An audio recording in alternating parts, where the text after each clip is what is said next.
Before we take part in the Lord's day, ప్రభువు బలలో మనము పాల్గొనక మునుపు లేఖనములలో ఒక అంశాన్ని తిరిగి మళ్ళా మనం జ్ఞాపకం చేసుకున్నాం. ఈ మధ్య కాలంలో పస్కా పండుగ, పాత నిబంధనలో పస్కా పండుగ యొక్క దృశ్యం కొత్త నిబంధనలో ప్రభువు బల్లకు సమానంగా ఉంది.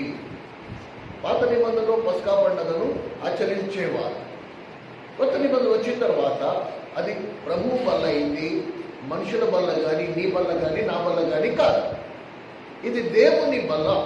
దీని మీద ఉండే రొట్టె, దీని మీద ఉండే ద్రాక్షరసము ప్రభు శరీరానికి, ఆయన రక్తానికి గుర్తుగా ఉంది కనుక ఇందులో పాలుపంపులు పొందే విధానంలో ప్రతి విశ్వాసికి, విశ్వాసురాలకు కొన్ని నియమాలు, నిబంధనలు పాటించవలసిన వారై ఉన్నారు. ప్రభు అన్నాడు, ఇది నా రక్తం వలన కొత్త నిబంధన. నిబంధన is an agreement between two people. నిబంధన అనేది ఇద్దరు వ్యక్తుల మధ్యలో ఒక ఒప్పందం. ఇది ఎప్పుడు మనం మర్చిపోవద్దు.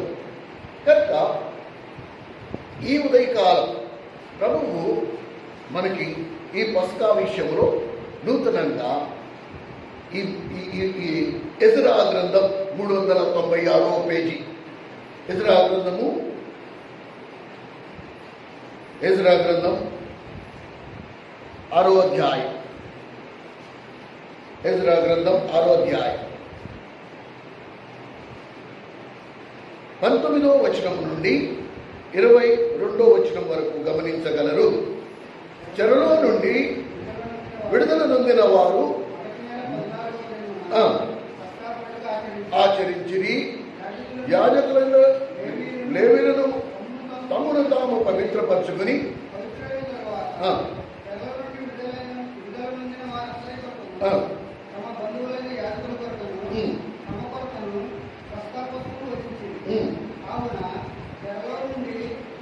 విడుదల నుండి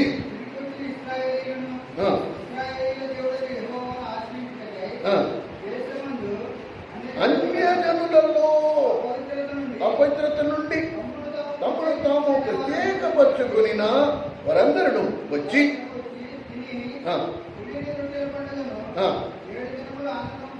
ఆచరించి అనగా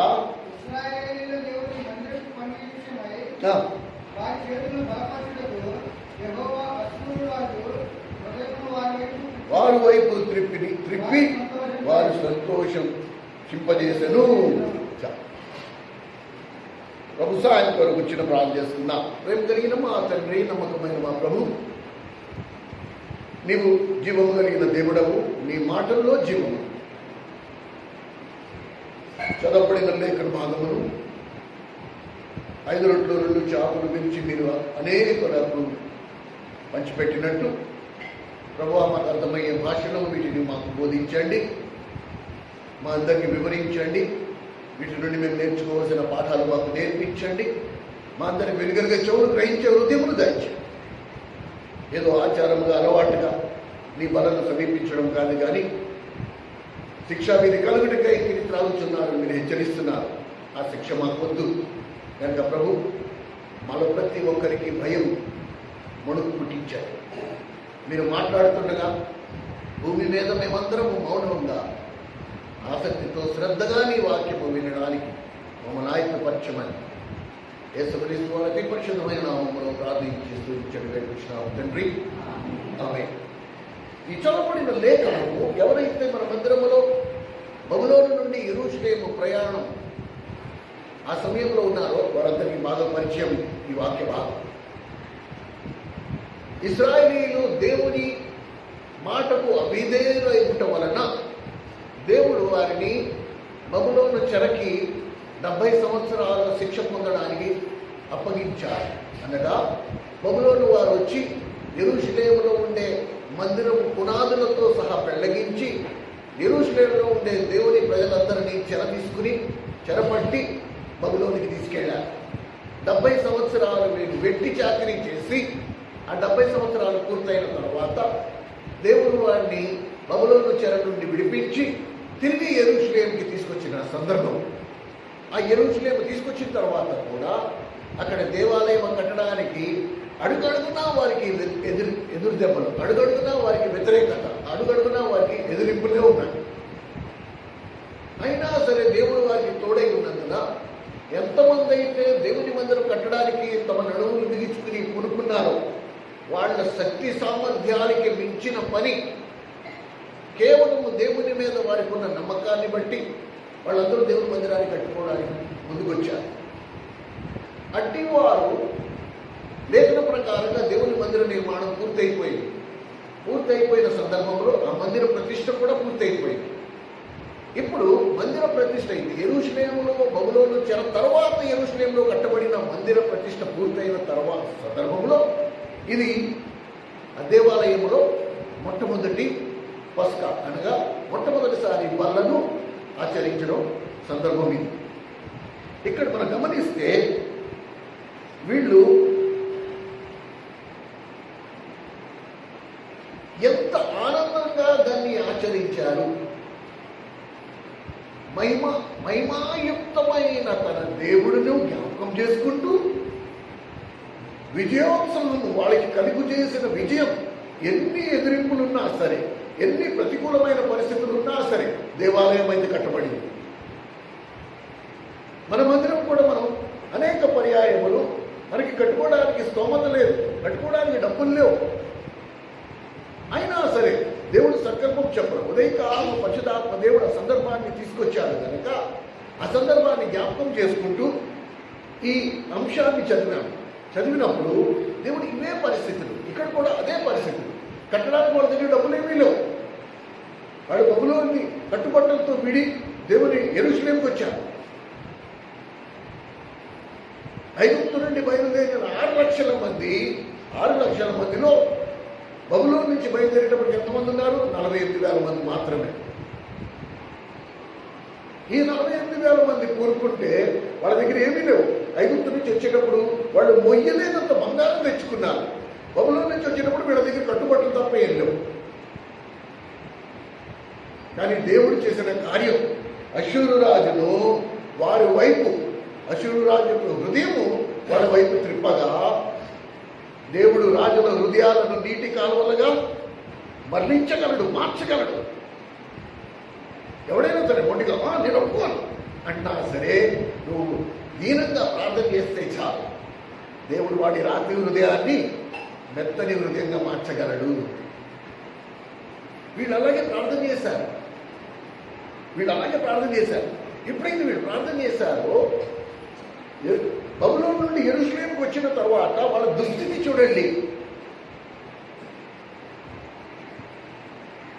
వాళ్ళు ఎప్పుడైతే చెరబట్టుపడ్డారో బబులోనులో వాళ్ళకి అసలు సంతోషం లేదు.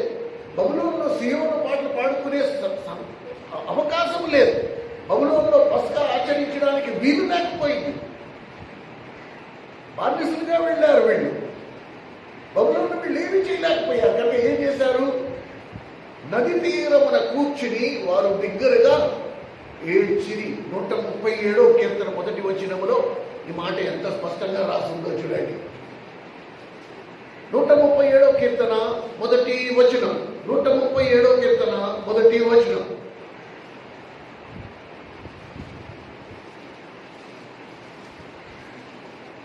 వాళ్ళు సీయోనును జ్ఞాపకం చేసుకుని ఏడ్చుచుండిరి. చాలా కానీ బైబిల్లో ఒక పదము అది మనకి ఎంత నెమ్మది కలుగు చేస్తుందో. ప్రియమైన సోదరా సోదరి, ఈరోజు నీ బాధను బట్టి, నీ దుఃఖమును బట్టి నువ్వు కూడా చాటున ఏడుస్తున్నావేమో, కానీ బైబిల్ ఏం చెప్తుంది సార్? దేవుడు వారి కన్నీటిని చూచెను అని రాస్తుంది. దేవుడు వారి కన్నీటిని చూచెను. అంటే ఈ రోజు నువ్వు కన్నీరు విడుస్తుంటే దేవుడు నీ కన్నీటిని చూశాడు, దాన్ని పరిష్కరిస్తాడు. సహాయం దారిలోనే ఉంది, ఎంత దూరంలో లేదు, అతి త్వరలో నీకు దేవుని సహాయం అందుద్ది. కనుక నా కుమార్తె ఏడవకము అని రాస్తాడు. మన దేవుడు ఎలాంటి వాడంటే నీ బాధలో తను కూడా బాధపడిన వాడు, నువ్వు ఏడుస్తుంటే నీతో పాటు తను కూడా ఏడ్చిన వాడు. ఇలాంటి దేవుణ్ణి మనము ఆరాధించే వారిగా ఉన్నాం. ఇక్కడ మీరు బబులోను తీరమున నది తీరమున కూర్చుని ఇశ్రాయేలీయులందరూ బిగ్గరగా ఏడ్చారు. ఏంటి మాకు ఈ బాధ? యెరూషలేము మాకుండగా మేము బబులోనుకు వచ్చి పడ్డాం. మాకు దీనత వలన, మేము చేసిన పాపము వలన దానికి శిక్ష.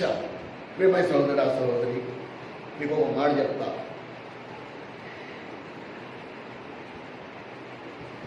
ప్రసంగి గ్రంథంలో ఆ మాట ఎప్పుడు మర్చిపోవద్దండి. ఇది మనందరికీ హెచ్చరిక. దుష్కార్యములకు కలుగు శిక్ష శీఘ్రముగా కలుగుకపోవుట చూచి మనుషులు భయము విడిచి బుద్ధిపూర్వకంగా పాపము చేసిరి. మనం ఎక్కడున్నాం? కృపాకాలంలో ఉన్నాం.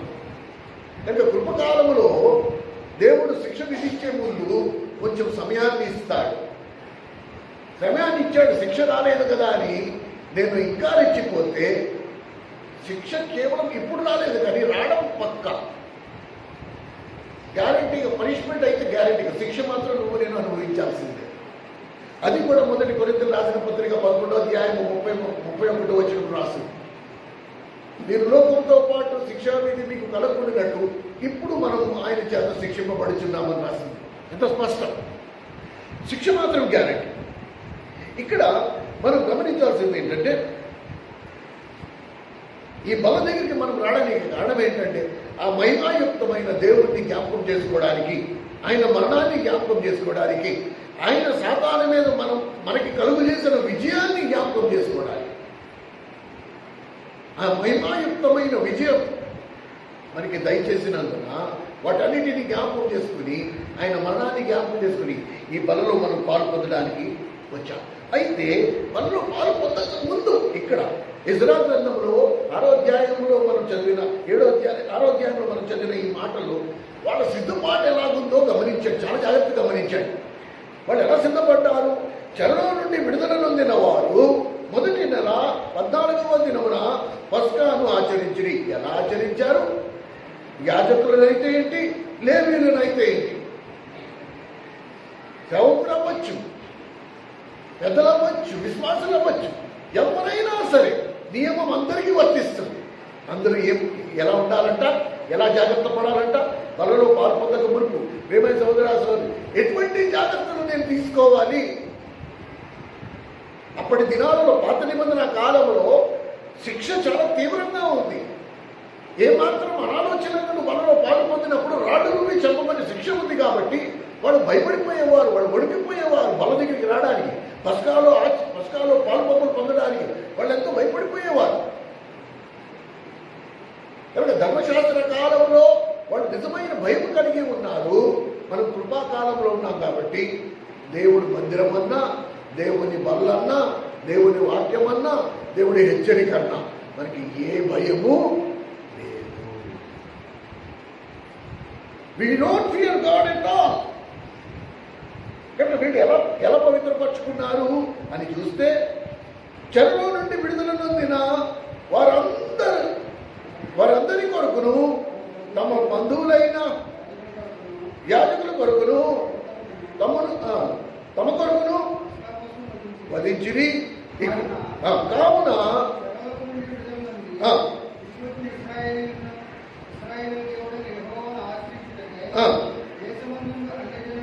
అదిగో ఇది దేశమందుండు అన్య జనులలో అపవిత్రత నుండి తమను తాము, అన్య జనులలో నుండి అపవిత్రత, అన్య జనుల యొక్క అపవిత్రత, దాని నుండి తమను తాము పవిత్రపరుచుకున్నారు.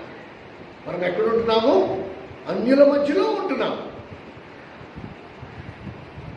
మన సహవాసమే అన్యులతో. కనుక ప్రభు వాళ్ళ దగ్గరికి ఎలా వస్తున్నాం?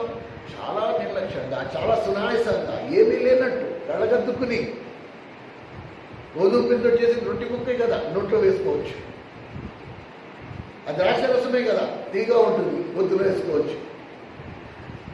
కానీ వీళ్ళ సిద్ధపాటు చూడండి. ప్రియమైన సోదరుడా సహోదరి, ప్రభువు వల్లనే భయమున్నవాడు ఆదివారం దినమున కాదు, సోమవారం మొదలుకుని తిరిగి ఆదివారం వరకు తనకి ఎటువంటి అపవిత్రత అంటకుండా జాగ్రత్త పడతాడు. వెంటనే నేను అందుకని యోసేపు దగ్గర కూర్చున్నప్పుడు ఇదే డిస్కషన్లో ఒక మాట, అపవిత్రత నేను ఆదివారం ఇక్కడ గడుపుకోవడం కాదు. శరీరంలో జీవం ఉంది, జాగ్రత్తగా వినండి, అని చేయాలి, జాగ్రత్తగా విను.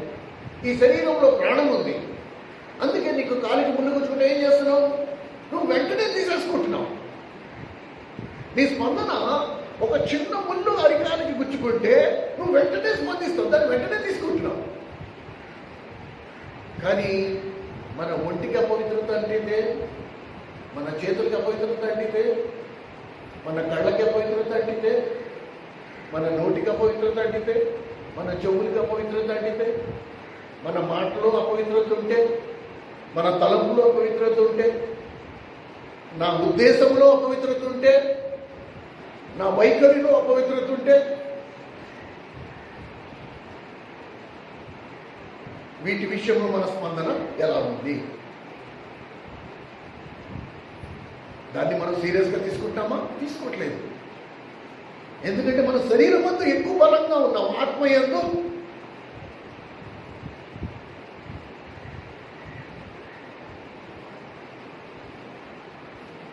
ఇది ప్రాబ్లం.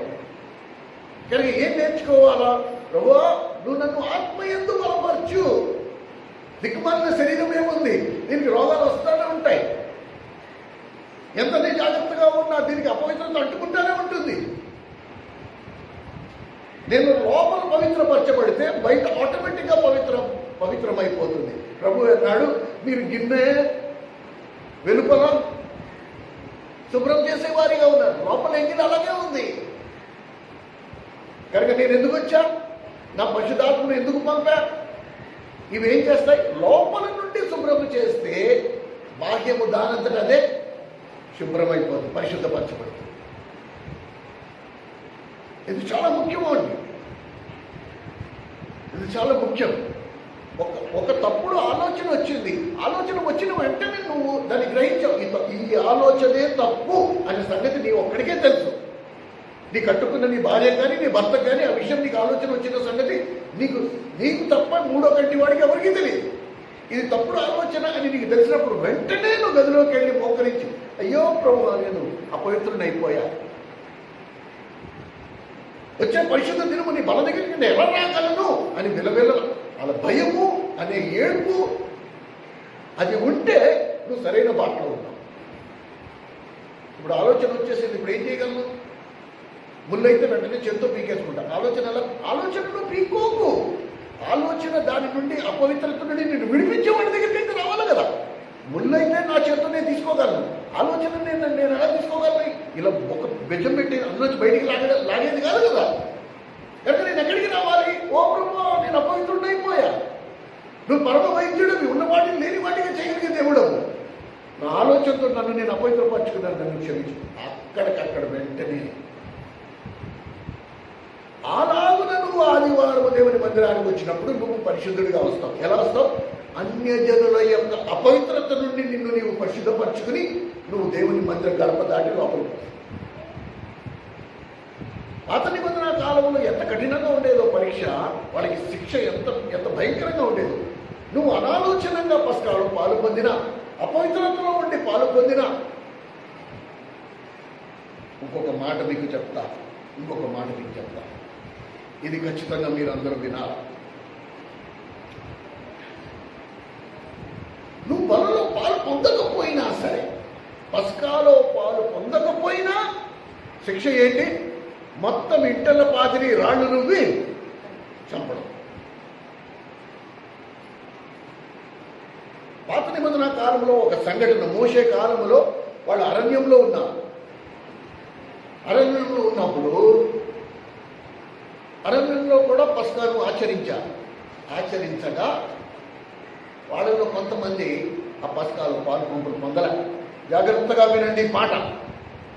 వాళ్ళు పస్కాలో పాలు పొందలేకపోయారు. ఎందుకు పొందలేదు అంటే, అదే రోజు ఏ రోజు పస్కాలో పాలు పొందాలో, ఏ రోజు ప్రభు బలలో పాలు పొందాలో ఆ రోజు వాళ్ళ ఇంట్లో ఒకరు చనిపోయారు.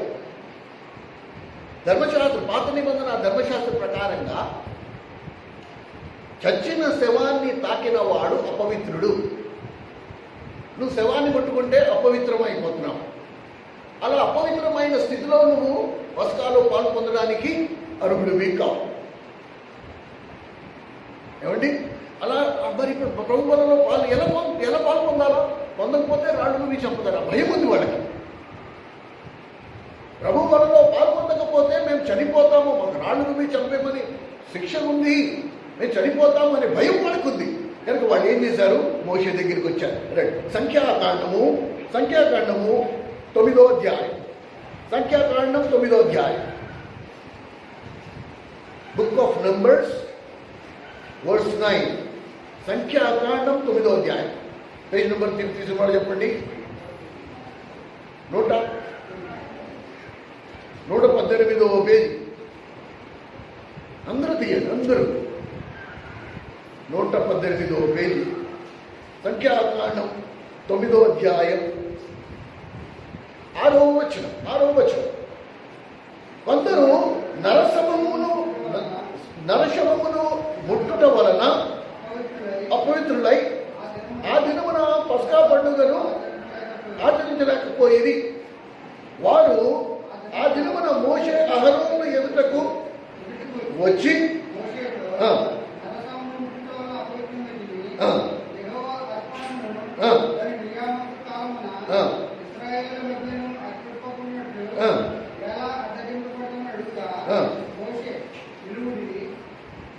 మీ విషయంలో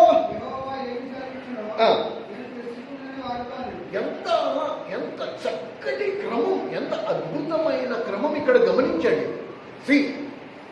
బల్ల ఎవరిది? దేవుని బల్ల. బల్ల ఎవరిది? దేవుని బల్ల. ఈ బలలో పాలు పొందిన వారు భయముతో వణుకుతో మోషే అహరోను యాజకులు వాళ్ళ దగ్గరికి వచ్చి అన్నారు, అయ్యా మొన్న జరిగిన పస్కా పండుగలు మేము ఆచరించలేకపోయాం. అవునా? ఎందుకు ఆచరించలేదు అంటే మా ఇంట్లో చనిపోయారు, ఆ శవాన్ని మేము ముట్టుకున్నాము కాబట్టి మేము అపవిత్రులం అయ్యాము, అందుకే మేము అందరూ ఆచరించలేం అంటే అలాగా. దానికే ఉంది, రండి నేను ఇస్తా అన్నాడా? ఏమన్నాడు? నీ బల్ల కాదు, అది నా బల్ల కాదు, అది దేవుని బల్ల. అది దేవుని బల్ల కాబట్టి ఉండు, నేను దేవుని దగ్గర విచారణ చేస్తా, దేవుడు ఏం చెప్తే అది. బహుశా కూడా ఉన్న అహరోన్ని అడిగి ఉండొచ్చు, అహరోను ఏం చేయమంటావు చెప్పు అంటే, బాబు నీకు దండం పెడతాను, నన్ను మాత్రం ఇందులోకి వాగద్దు, ఈ అపవిత్రత నేను తలపెట్టుకోలేదు. అప్పుడు మోషే లోపలికి వెళ్ళి ప్రార్థన చేసి, ప్రభువా ఏం చేయమంటామని దేవుడిని అడగగా దేవుడు మోషేకి సమాధానం చెప్పాడు. చూడండి 9వ వచనం నుండి. అప్పుడు యెహోవా మోషేకు ఇలాగ సెలవిచ్చెను, నీవు ఇశ్రాయేలుతో ఇట్లా నువ్వు మీ వంశంలో కానీ ఒకటి శవను ఉండడం వలన అపవిత్రుడైనను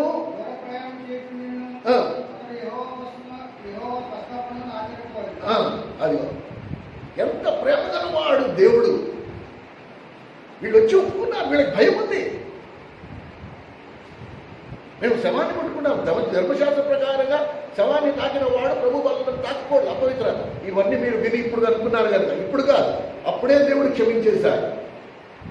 పస్కా పండగ దినమున మీరు శవము ముట్టుకున్నను, దూరదేశ ప్రయాణమైన పరిస్థితి అయినను మీరు తర్వాత వచ్చి బలలో పాలు పొందొచ్చు అని దేవుడే అన్నాడు. వాళ్ళకి చూడండి, ఎప్పుడైతే ఇక్కడ గమనించాడు ఒకసారి సీను, ఎవరైతే మనలో పాల్పొందారో వాళ్ళ ఇంటర్ల పాది వచ్చారు.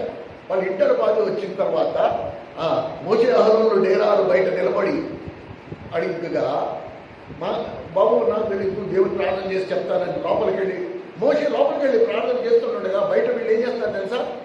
బోరుమని ఏడుపు. వీళ్ళు మోకరించి ప్రార్థిస్తారు, దేవా మమ్మల్ని క్షమించు, ఓ ప్రభువా మమ్మల్ని క్షమించు, మేము అపవిత్రులం, దేవా మమ్మల్ని క్షమించు. ఎందుకు ఆ ఏడుపు? ఎందుకు ఏడ్చారు చెప్పండి? ఎందుకు ఏడ్చారు? మోషే లోపలికి వెళ్ళి ప్రార్థన చేసి, నేను దేవుడు ఏం సెలవిచ్చాడో నేను ఆ మాట తీసుకుని నేను వచ్చి మీకు చెప్తాను, అందాక మీరు ఇక్కడ నిలబడండి అంటే వీళ్ళు బయట నిలబడి వీళ్ళందరూ ఏడుస్తున్నారు. ఎందుకు ఏడ్చారు చెప్పండి? ఎందుకు ఆ భయము, ఎందుకు ఆ వణుకు, ఎందుకు ఆ ఏడుపు? ఎందుకంటే ధర్మశాస్త్ర ప్రకారంగా ముందుగానే నియమించారు, ముందుగానే చెప్పబడింది. పస్కాలో పాలు పొందని ఎవడైనా సరే వాళ్ళు రాళ్ళు నువ్వి చంపబడాలా. కనుక వీళ్ళ తీర్పెట్టు వీళ్ళకి ఆల్రెడీ తెలుసు ముందుగానే. అందుకే వీళ్ళు ఏడుస్తున్నారు, అయ్యో ప్రభువా మమ్మల్ని క్షమించు, మా ఇంట్లో బాధ ఇప్పుడు చచ్చిపోతామేమో అని వీళ్ళు బాధతో భయముతో వణుకుతో వీళ్ళు ఏడుస్తూ ఉంటే మోషే లోపలికి వెళ్ళి ప్రార్థన చేసి, ఇంక ఏడవద్దు, దేవుడు మీరు కన్నీరుని చూశాడు కనుక ఏడవమాకండి, మీరు వాళ్ళలో పాలు పొందొచ్చు. ఎందుకు ఈ మాట చెప్తారంటే, ప్రియమైన సహోదర సహోదరి, ఈ దినంలో దేవుని సంఘాలలో విశ్వాసులు గడిచిన ఎన్ని సంవత్సరాలుగా మనల్లో పాలు పొందలేదో వాళ్ళకి కనీసం చీమ కుట్టినంత బాధపడాలి. దేవుని బలను గణపరం హోటల్లోకి వెళ్ళి మినపట్టు ఆర్డర్ ఇచ్చినట్టే వాళ్ళ జీవితాలు అలా ఉంటాయి. ఇవాళ మందిరానికి వచ్చాం, ఇవాళ వీలైంది, పాలు పొందే మొత్తం వచ్చేవారు మాకు వీలు కాదా, పెళ్ళి ఉంది, పేరెంట్ ఉంది, వెళ్ళాలి, వాళ్ళలో ఎలా పాల్పడుతుందో మీరు రాలేదు కదా. వాళ్ళకి చింత లేదు, బాధ లేదు, ఏడుపు లేదు. కానీ పాత నిబంధన కాలంలో వాళ్ళు మునిగిపోయారు. అయ్యో మా జీవితాలు ఏమైపోతాయో. ఇప్పుడు మోషే బయటికి వచ్చి అరే రాళ్ళు నువ్వు చంపమని దేవుడు చెప్పాడంటే ఇశ్రాయేలు అందరూ కలిపి రాళ్ళు నువ్వు చంపేస్తారు వాడిని. కృపకాలంలో ఉన్నామని చెప్పి, శిక్ష రావట్లేదని చెప్పి మనుషులు దేవుని భయమును విడిచి బుద్ధిపూర్వకంగా పాపం.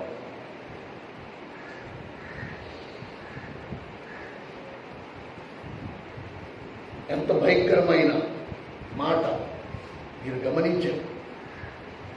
అందుకనే ప్రభు అన్నాడు, శిక్ష విధి పొందుటకే తిని త్రాగుతున్నారు. అసలు మాకు శిక్ష కావాలి. అలా పాలు పొందేవారు ఏమంటున్నారు, ప్రభువా ఎస్ మాకు శిక్ష కావాలి, మేము పాలు పొందుతాం, చూసుకుందాం ఏ శిక్ష వస్తుందో మేము కూడా చూస్తాం. అలానే పాల్గొంటాం. దేవుడు బల్లంటే భయం లేకపోవడం. వీలు కాలేదు, అంతే, నేను రాలేదు, అర్జెంట్ పెళ్ళి ఉంది, అర్జెంట్ వ్యాపారం ఉంది, అర్జెంట్ పని ఉంది, అందుకనే మేము రాలేదు. కానీ వాళ్ళు అలా అర్జెంట్ కాదు, ఇంట్లో శవం ఉంది, శవం వదిలికి ఎలా వస్తాం? ఇప్పుడు ఆ శవాన్ని ముట్టుకున్నాం కాబట్టి మేము అపవిత్రమే, దానికి లెక్క చెప్పడానికి మందిరానికి వచ్చారు.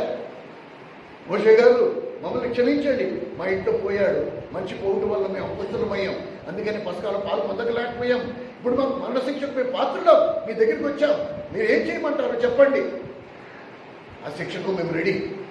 ఇంటల బాధి వచ్చారు. అయితే ఆగండి, నేను దేవుని దగ్గర సెలవు అడిగి వస్తానని లోపలికి వెళ్ళి ప్రార్థన చేస్తే దేవుడు అన్నాడు, పర్వాలేదు వాళ్ళకి పెట్టు, పసకాలో పాలు పొందొచ్చు అని చెప్పు. దేవుడు వెరీ పర్టికులర్. ఒక్క రోజు నేను పోగొట్టుకున్నానంటే మనిషి అసలు నిజంగా దేవుని ఆత్మ ఉన్నవాడు విలువెల్లాడిపోవాలి. ఆ దేవుని బల్ల నాలో నూతనత్వాన్ని తీసుకొస్తుంది. ఒకరోజు నేను పాలు పొందలేదా, మొత్తం పైనుంచి కింద వరకు పులిసినది ఏం చేస్తుంది, తోడుకుపోతుంది, మొత్తం అంతా పోయినట్టే, నేను పోగొట్టుకున్నట్టే. నేను ప్రతి వారము దేవుని బల దగ్గరికి వచ్చినప్పుడు ఏమవుతుంది, ఏదో కొద్ద గొప్ప ఏదైతే కీడుందో లేకపోతే అపవిత్రత ఉందో దేవుడు దాన్ని తీసివేసి నూతన పరుస్తున్నాడు. ప్రతిసారి నేను బల దగ్గరికి వచ్చినప్పుడు కొద్ద గొప్ప నూతనత్వంతో నేను తిరిగి ఇంటికి వెళ్తున్నాను. అలాంటిది 3 వారాలు 4 వారాలు 5 వారాలు 190 సార్లు ఉండదు కాక.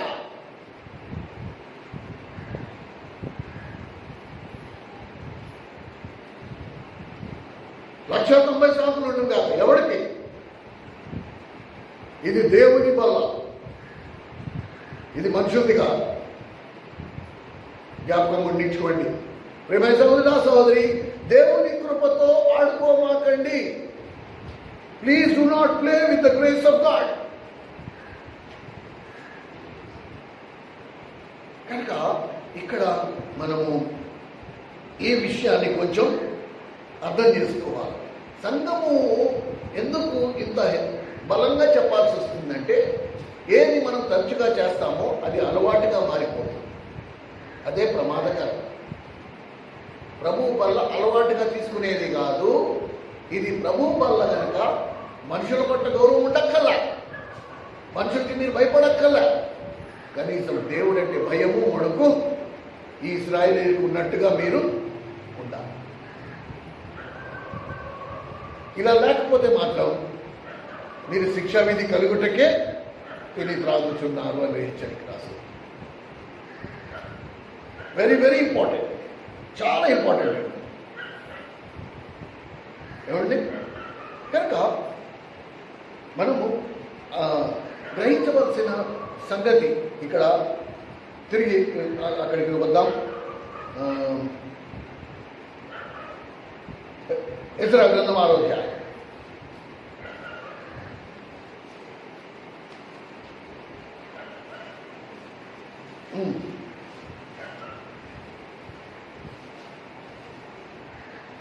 వీరు తమను తాము ఎలా పవిత్రపరుచుకున్నారు చూడు. కావున చెరలో నుండి విడుదల నొంది తిరిగి వచ్చిన ఇశ్రాయేలీయుల దేవుడైన యెహోవాను ఆశ్రయించుటకై దేశమందుండు అన్యజనులలో అపవిత్రత నుండి తమను తాము ప్రత్యేకపరచుకోవడము.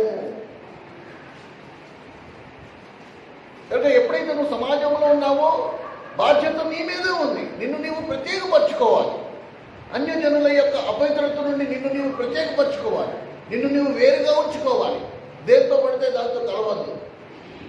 వాళ్ళు ఏం చేస్తే నువ్వు వాళ్ళతో చేయొద్దు. ఉదయం అని చెప్పినట్టే, నువ్వు నా ప్రాణ స్నేహితుడు ఎవరు? దేవుడు ఒక్కడే. కానీ అన్యజనులతో కలిసి వాళ్ళు ఏం చేస్తున్నారో నువ్వు కూడా చేయొద్దు.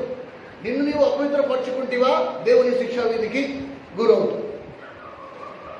ఇది ముందర మనం స్పష్టంగా గ్రహించవలసిన వారమై ఉన్నాం. ఏమండి, ఈరోజు దేవుని సంఘాలలో దేవుని వల్లే అపవిత్రమైపోయింది.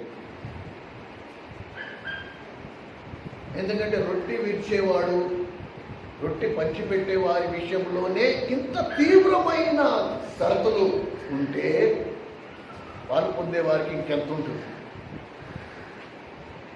అందుకనే సంఘాలలో ఐక్యత లేకపోవడం, అందుకనే సంఘాలలో గొడవలు, దేవుని వాక్యం అంటే భయం లేకపోవడం, ప్రేయర్ మీటింగ్స్కి రాకపోవడం, అన్ని మీటింగ్స్కి నమ్మకంగా రాకపోవడానికి కారణం ఈ డిఫైల్మెంట్, అపవిత్రత. ఎప్పుడైతే ఈ అపవిత్రత వ్యాపిస్తుందో అప్పుడప్పుడు ఏమవుతుంది? దేవుని ప్రజలలో దేవుని భయము పూర్తిగా పోతుంది. ఏమండి, సంఖ్యాకాండం ఇందాక చదువుకున్న మన వాక్య భాగంలో అయితే వాళ్ళు వణికుచుండిరి అని రాస్తారు. వాళ్ళు వణికిపోతూ ఉన్నారు.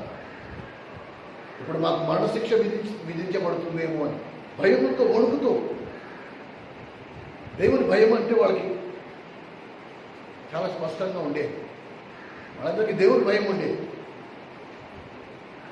మోషే ప్రార్థనకు జవాబు ఏమిస్తాడో దేవుడు, మన పరిస్థితి ఏమవుతుందో. కనుక ఈ లేఖన వెలుగులో పరిశుద్ధాత్మ దేవుడు మనకి సరైన మాట నడిపించిందా, మనం ఆ భయం కలిగి ఉందాం. ప్రభు బలలో పాల్పొందడం పెద్ద అపరం కాదు. నువ్వు పాల్పొందే కనుక నీకున్న ఉద్దేశము పవిత్రంగా ఉండాలి. ఓ ప్రభు, నా జీవితాన్ని నేను పవిత్రంగా జీవించినప్పుడు నేను నీ బలలో పాల్పొందుతాను. నీ ఆత్మయందు నేను ఎదగడానికి నీ బలలో పాల్పొందుతున్నాను. నువ్వు నాకు కలుగు చేసిన ఆ సాక్ష్యము పరిశుద్ధంగా పెట్టుకోవడానికి నేను పాల్పొందుతున్నాను. నా బుద్ధిహీనత వలన నువ్వు నాకు ఇచ్చిన సాక్ష్యం కూడా అపవిత్రపరుస్తున్నాను నేను.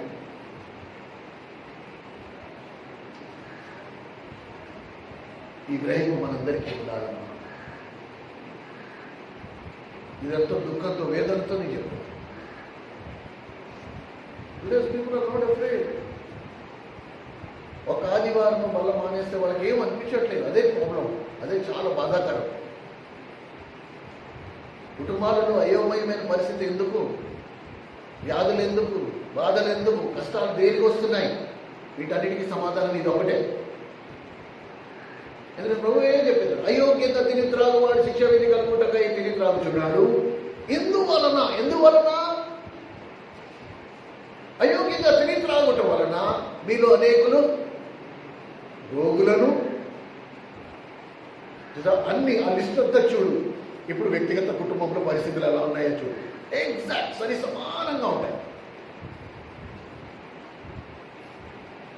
అట్లీస్ట్ ఆ మాటను బట్టయినా సరే, మీరు అనేక రోగులై ఉన్నారు, చాలామంది నిద్రించుతున్నారు, ఆ మాటను బట్టయినా సరే నేను ప్రభు బలని చాలా జాగ్రత్తగా భయంతో వణుకుతో ఆ బల దగ్గరికి రావాలంటే ఇదిగో ఈ ఎజ్రా గ్రంథం 6:21 వాళ్ళు ఎలా సిద్ధపడ్డారు? అప్పుడు కాదు వాళ్ళు సిద్ధపడింది, వాళ్ళు ముందు నుంచి పస్కాకు చాలా ముందు నుంచి తమను తాము సిద్ధపరచుకుంటూ వచ్చారు. అన్యజనుల యొక్క అపవిత్రత నుండి తాము వేరుపరుచుకున్నారు. ఇలా వేరుపరుచుకుంటాం వల్ల అన్నిలందరూ నాన్న మాటలు అన్నారు. నిన్నటి వరకు మాతో కలిసి తిరిగింది ఏం లేదు, కానీ ఇప్పుడు వచ్చేసిందంటే వచ్చిందబ్బా, వచ్చింది.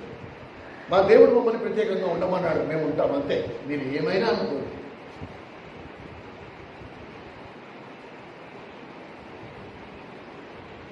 అలా నిలబడిన వాడు శిక్షా విధి కలుగుటకై తిరిగి త్రాగుతున్నాడు.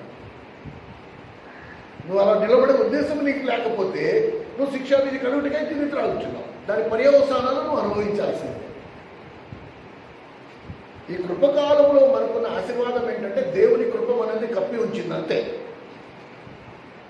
శిక్ష వెంటనే రావట్లే, కానీ శిక్ష మాత్రం గ్యారంటీగా వస్తుంది. వెంటనే రాదు, కానీ గ్యారంటీగా వస్తుంది. ఈ మాట మనం ఎప్పుడు మర్చిపోవద్దు. ఏమండి? కనుక లేఖనాలలో మనము గమనించండి, తమను తాము వేరుపరచుకోవడమే కాకుండా పరిశుద్ధపరచుకున్నారు. వేరుపాటు లేనంత వరకు పరిశుద్ధత సాధ్యం కాదు. ఈ క్రమాన్ని మీరు కొంచెం ఆలోచన చేయండి.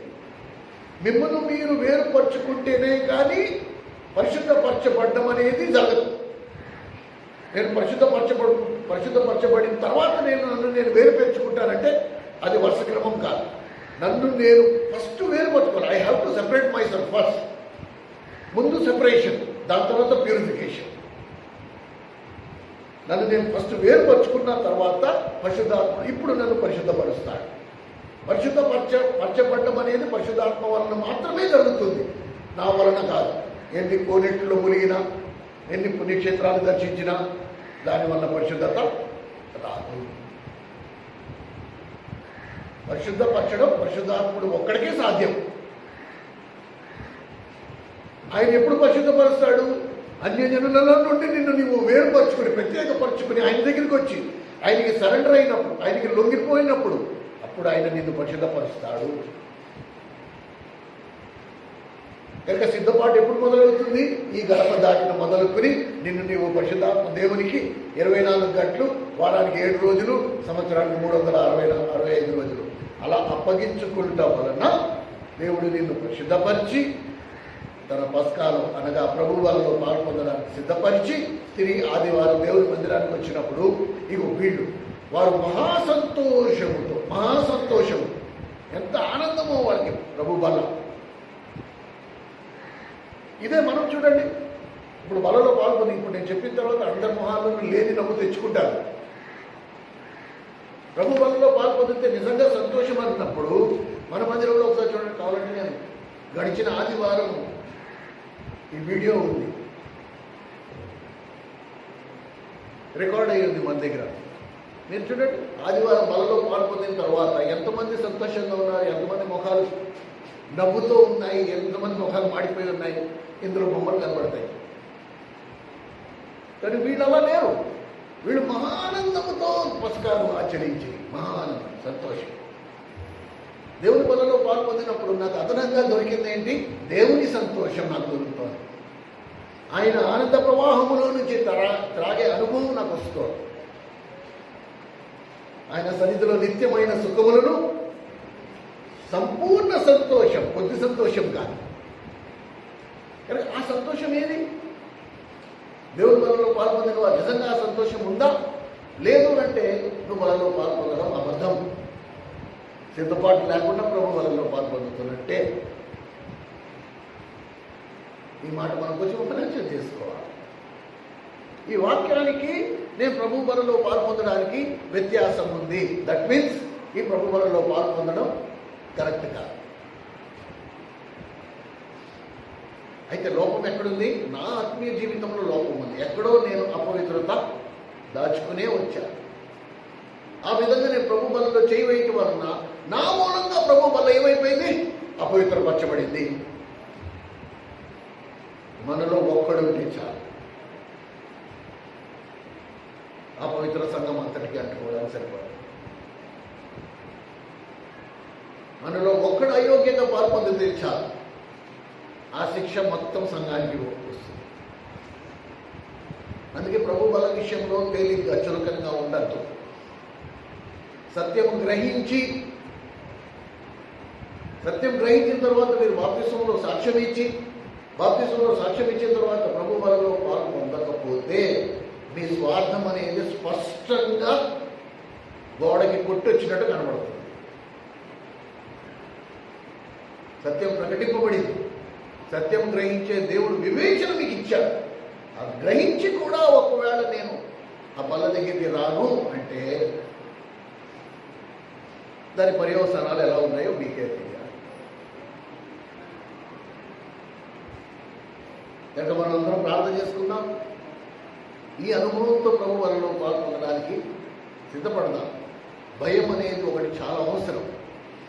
నిజంగా ఈ ప్రభు బలలో నీ చేతులు వేయడానికి యోగ్యత నాకుందా? నన్ను నేను పరిశుద్ధపరచుకున్నానా? గడిచిన వారం అంతట్లో ఆలోచనలు, చూపులు, తలంపులు, క్రియల్లో, మాటలు, ప్రవర్తనలో, వైఖరిలో, ఉద్దేశాలలో, వీటన్నిటిలో పవిత్రతను నేను కాపాడుకున్నానా? నన్ను నేను పవిత్రపరచుకున్నానా? మాటికి ప్రభు దగ్గర సాగిలు పడ్డానా? ప్రభువాది రక్తం నన్ను కడుగని నేను అడుగుతూ వచ్చానా? ఇక్కడికిక్కడ నేను వచ్చి నేను సిద్ధపడ్డం అనేది అబద్ధం. ఎలాగైతే కాలుకు ముళ్ళు గుచ్చుకున్న వెంటనే నేను తీసేసుకుంటున్నానో అలాగే నా జీవితంలో నేను అపవిత్రత అంటిన వెంటనే నేను కడుక్కుంటూ ఉండాలి. ప్రభు దగ్గరికి వస్తూ ఉంటాను. నోరు జారి మాట వల్ల నేను అపవిత్రపరచబడ్డా వెంటనే నేను ప్రభు మోకరించి, లేకపోతే ఉన్న చోట కళ్ళు మూసుకుని ప్రభువా నన్ను క్షమించు, నా మాటతో నా పెదవులు నేను అపవిత్రపరిచేశాను. అందుకనే గ్రంథకారుడు ప్రవక్త అయిన యెషయా మాట అన్నాడు, అపవిత్రమైన పెదవులు గలవాడను, అపవిత్ర పెదవుల మధ్యలో జీవించుచున్నాను నేను. నీ పరిచర్య కొరకు నన్ను పంపిస్తానంటే నేను ఎలా చేయగలను? నా పెదవులు అపవిత్రమైపోయాయి ప్రభువా.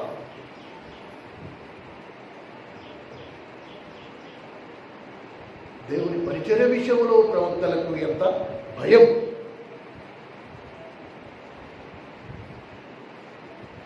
ఎవరి వల్ల ఎవరైతే నాలో పాపం ఉన్నదని ఎవరైనా చూపించగలరా అని సవాలు చేసిన దేవుడు, ఆయనలో పాపమే లేదు, ఏ పాపము ఎరగని వాడు నీ కొరకు నా కొరకు పాపముగా చేయబడ్డాడు. అలాంటి దేవుని బలలో నువ్వు నేను చేతులు వేస్తున్నప్పుడు ఎంత జాగ్రత్తగా ఉండాలా?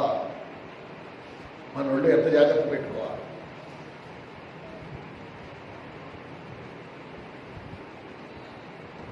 వారాలు గడిస్తున్న కొలది బల విషయంలో మనకి భయం పోతూ ఉంటుంది. అలవాటు అయిపోయింది, ప్రతి వారమే కదా.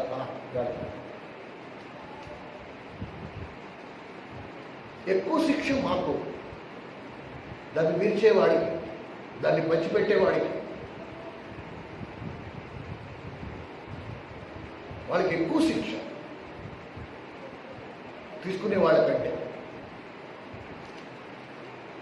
సో బీ వెరీ కేర్ఫుల్, చాలా జాగ్రత్తగా ఉండండి. అదే విషయంలో అందులో పొందని వారి విషయంలో చూడండి వారి స్పందన ఎలాగుందో. అప్పటి కాలపు విశ్వాసులు ఎలాగున్నారో, ఇప్పటి కాలపు విశ్వాసులు ఎలాగున్నారో చూడండి. చలనం లేదు, ఆత్మలో తీవ్రత లేదు, భయం లేదు, అయ్యో ఈరోజు బల్ల పోగొట్టుకున్నామే అని బాధ లేదు. దీంతో మనం దేవుని దగ్గరికి ఎలా వెళ్తాము? ఆ న్యాయపీఠం మీద కూడా నిలబడి ఏం సమాధానం చెప్తాము? సాకు అలా కాదు ప్రభు, ఆ రోజు ఏమైందంటే అలా చెప్పుకుంటా కూర్చుంటామా? చెప్పేంత అవకాశం నీకు నాకు ఉంటుందా? ఒక్క విషయం అయితే చెప్తానండి, నేను రేపు ఉంటానో చనిపోతానో నాకు తెలియదు, కానీ బ్రతికుండగా ప్రభు తర్వాత చేసినట్టు ఒక మాట నేను చెప్తాను. ఇక్కడ భూమి మీద ఉన్నంత వరకు నీకు నాకు ఉన్న తగాదా ఏంటి? నువ్వు అన్నావా లేదా? ఇగో నువ్వు అన్నప్పుడు ఫలానా వాడు విన్నాడు సాక్ష్యం. భూమి మీద ఉన్న తగు ఏంటి నీకు నాకు? నువ్వు అన్నావా లేదా అంటే నేను అనలేదు. నువ్వు అనలేదంటే ఎలా కుదిరితే? నువ్వు అన్నప్పుడు ఇక ఫలానా వాడు ఉన్నాడు, ఇది సాక్ష్యం. కానీ అక్కడ తగు ఎలా ఉంటుందో తెలుసా? నువ్వు అన్నావా లేదా అని కాదు, నువ్వు అన్న దాని వెనక ఉన్న ఉద్దేశం ఏంటి? ఏ ఉద్దేశంతో నువ్వు అన్నావు? ఆయన్ని గాయపరచడానికి అన్నావా? ఆయన్ని మోసపరచడానికి అన్నావా? ఆయన్ని ఏడిపించడానికి అన్నావా? ఆయన్ని విసిగించడానికి అన్నావా? అన్నందుకే కాదు శిక్ష, అన్న వెనక ఉద్దేశం కూడా దేవుడు పట్టుకుంటాడని. అందుకే యాకోబు ఏమని రాస్తాడు? మీరు మాట్లాడుటకు నిదానించి.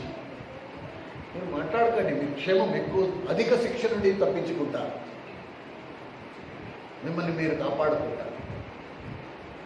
మనం అత్యధికంగా చేసేది అదొకటే, ఎక్కువ మాట్లాడతాం మనం, దానివల్ల ఎక్కువ శిక్ష కూడబెట్టుకుంటాం.